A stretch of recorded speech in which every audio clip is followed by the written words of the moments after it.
What is going on, you guys? Welcome back to the channel. I must say I'm on an absolute hype train. There has been so many coins I've been able to buy at relatively low prices, and I found myself in that usual predicament when everything started going up and I was panicking, thinking, why didn't I load up more? I'm definitely going to find myself in a position where I'm not going to be feeling like that this time. I'm very excited about all of the burns that are going on, and more importantly, there's a lot of movement when it comes to Luna validators. If you go in and look at the validator set, we can actually see a lot of pre-crash validators from before the crash, and this is a good sign. This tells us that there is interest in our blockchain. So we have seen some more burning come from this mystery Binance wallet that seems to be only connected with that side of things, and with all of these correlations we've been making and them deciding to do another small burn after us dropping a video, it really does signal that someone wants us to know what they're doing and that they have a purpose. And once again, it's backed up by a considerable amount of money that they're simply just burning. So on the day, we can see we've burned through 19 million LUNC. This is really good. We need burns coming through as much as possible, whether they're big or small. They are all good for momentum, and we're going to be reporting on burns a lot more than we have been previously, because this is our superpower. This is what has benefited our chain most, and this is what has been the only consistent thing we've been able to stick by throughout these whole 2 years. Regardless of us changing that burn tax, burning has remained. So something to take note of right now with those wrapped assets, we are seeing a general slowdown, and this is because the prices have equalized out and there's not much opportunity there anymore. So there's really not that much USTC going out at the moment, so we're not seeing that reaction in burns. Whereas if we go quickly and look back at the supply for Luna Classic, we can see that there are still some withdrawals, although they're not that substantial, and those are leading to more coins burning. So we have seen that burn from the mystery burn wallet, but these extra ones we're seeing here on the day are fees that are being generated from all of those transactions and redeemed assets. So do take that into note. You're going to see a lot more burns. They're just not going to come up on the finder. They're not going to come up on your alert list, and they're not going to be logged because of the way they are destroyed through that contract. So let's keep it going. Let's move forward and let's take a look at this wallet and what it has just done. We can see it has got a delegation that's pending, and I'm taking this burn it's just made as a confirmation that, hey, maybe we're right, maybe we're wrong. Who knows? But why would they just choose to suddenly burn a small amount of coins again, actually make a conversion in order to do this? So we can see they did make that conversion just before, and then they sent what they had to the dead wallet, being 5.7 million. And this is pushing it up even higher in the amount that it has burned, and it is chasing its way up that top 10 list, ranked at about 7 currently. So this is a good sign. It's a good signal. And normally I wouldn't pay that much attention to a wallet that was just burning coins, but it's burnt so many, and even though these are small burns it's putting through right now, it's still signaling to us it's in the game and it wants us to know what is going on. So I'm looking at here some delegation and money flow, and what we're trying to do is look for anything that's out of character, because this wallet is relatively new. And when I say relatively new, if we just flick over quickly here and take a look at the balance sheet, we can see that this wallet was actually created on the 13th of the 4th, 2024. So that's this year. And during that time, up until around the 22nd of the 7th of this year, we've seen nothing with this wallet whatsoever. And then suddenly see a huge inflow of Luna Classic into this wallet, seeing a stabilization, seeing a huge drop as it sends coins into delegation. And it's been shuffling a serious amount of assets about. We're talking in the billions here. This isn't your everyday average Joe holder. This is someone who has really got a lot of assets around them, because when you think about 500 million LUNC just being torched, it's a lot of money just to go in the back garden and essentially throw into the barbecue. So this wallet does really pique my interest at the moment when it comes to mysteries that are going on behind the scenes with LUNC, because primarily it's only ever been funded by Binance. It's never been funded by any other CEX out there. And with everything that it could have been involved in, it's correlated with Binance again.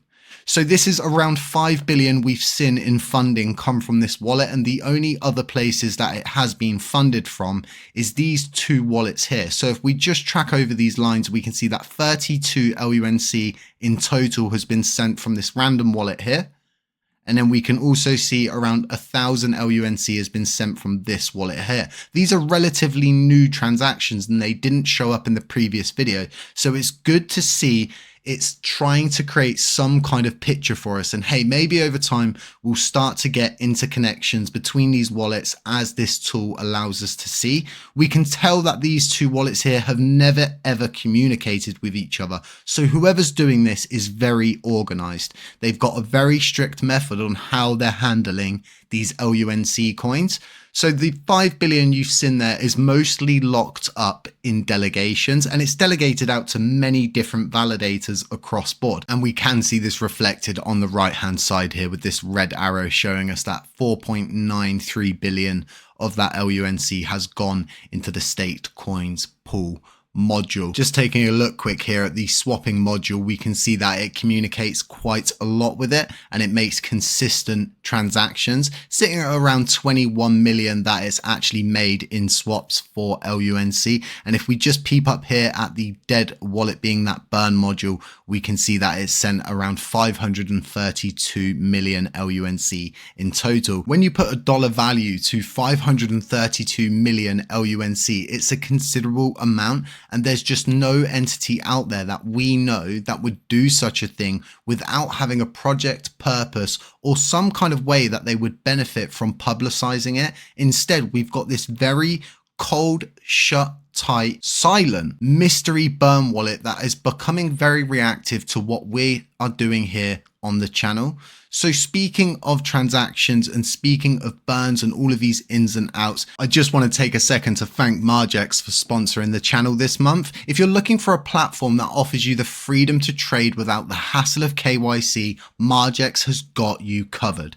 With Margex, you can dive into the world of crypto trading without needing to submit any personal documents. This means that there's no delays, no complications, and just instant access to a trading platform that's secure and user-friendly. You can sign up using our links in the description, and a huge thanks to Margex once again for sponsoring the channel this month. Let's jump straight back into it. So when we're looking at that balance sheet, it's really telling us one story. This wallet has been created with one purpose, and it seems to have been planned from around the 13th of the 4th, 2024, being the inception of this wallet. It really has no other relations, as we've seen on that money flow tool, which I must say is very useful on this blockchain.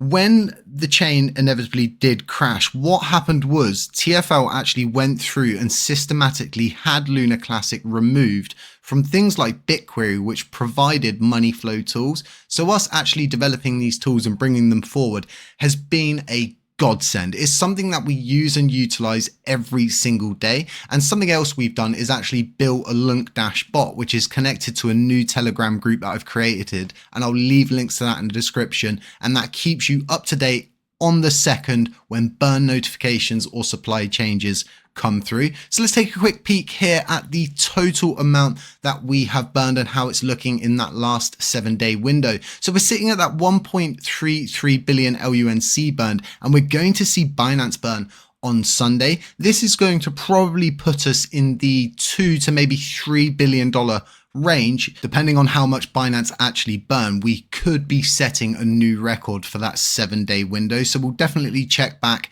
and we'll have a look in at how the supply is getting on after their burn. We can see that that circulating supply is sitting at 5.73 trillion, which is absolutely amazing. It's a good amount to have going around at the moment. And this is a strong sign for anybody that's involved with Shiba Inu right now for the burn narrative and are holding for the specific reason that they're going to burn through the supply. Grab some LUNC. That's not financial advice. This is just for educational purposes only, but that seems like the most logical thing to do, right?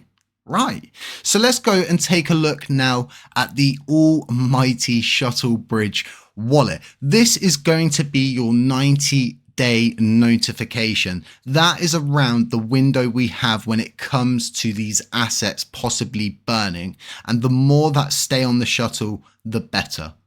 This is just over $250 billion LUNC. This is a substantial amount of our circulating supply. If this all burned, it would be unprecedented. It would really kick this chain into the stratosphere. And what we have seen is a generalized slowing down of redemptions from these wrapped assets. With that being said, we should have seen a substantial outflow when it comes to these assets, but we haven't. And something that I've been mulling over, something that I've been discussing was how many of these assets were actually just minted through fees in the same way, right, that the Oracle pool was generated, which would mean there's nobody to actually redeem them. And we could just see a certain amount outflow. We could see maybe another 60 billion, maybe another 100 billion outflow. That would still leave us with over 100 billion LUNC coins that just get torched. I am on a massive hype train when it comes to this burning situation and how positive it's going to be for the blockchain, because it doesn't stop here. We've still got the whole list for TFL to go through and systematically burn. We still have redacted information that's not available in this list. We do not know how much is in the wallets that have been redacted. This could be another situation where there's a substantial amount in the same way that the ETH and Shuttle assets weren't included in the identified Terraform trial exhibit P301, speaking specifically. So there's just no telling how much is going to be in there. When you think about how critical this evidence was during the court case and the Shuttle Bridge assets not being included in it, it really starts to drum up more thoughts in my mind as to how much and how many wallets have been redacted out. Is it actually just memos that are missing? Or is this a situation where there are a ton more wallets that just were not made public, that they simply just felt like they didn't need to put in the court documents? This is definitely going to be a situation where we're just going to see a lot of coins burn, and the quicker everybody becomes bullish about it and begins to accept that this is the narrative we need to stick by during this bull run, and it's the only thing that has remained consistent over the past 2 years, the quicker we can start to see more positive reactions from everything that's going on. This person burning is giving us all of the signs we need. For all we know, right? It could just be CZ Binance. It could be someone who he's communicating with and saying, hey, look, burn a few coins. Let's get a wallet. Let's make it really mysterious. Let's build up a story. There's a narrative that is being played out, and we're going to continue following it here on the channel. We will keep you updated as always. So guys, huge shout out to you all. I really appreciate you tuning into all of the videos. I appreciate all of the comments, all of the likes, all of the subscriptions, all of you that just support here generally. It goes a long way. That small like, that little comment, that 2-minute window it takes for you to do that changes my life. It changes this channel, and it gives me the ability to keep producing content like this and get better at it. I hope you like the way things are being produced here now on the channel, with subtitles, a little bit more flow with everything, and a little bit more exciting. It's not easy for me not having a webcam, not showing myself, but I'm very close to doing it. And what I've decided is, if this channel ever hits 50k subs, I will show myself and I'll commit to full video all of the time for the rest of existence here on YouTube. So there you go, something to take away there at the weekend. You know how I roll. Will not be producing content unless there's emergencies on the weekend. Aside that, try go out, touch grass, speak to your family, have a good time, enjoy yourselves, enjoy life, and understand that these red candles are an opportunity, and at any moment this market is going to rip. You are not sitting 2 years away from the halving event. That's done and dusted. We are now in that window where everything is just loading up and the smart money is buying. And that's what we need to do. As always, none of these videos are financial advice. It's all for educational purposes only. And just stay safe, stay humble, stay aware, and we'll catch you in the next one. Peace.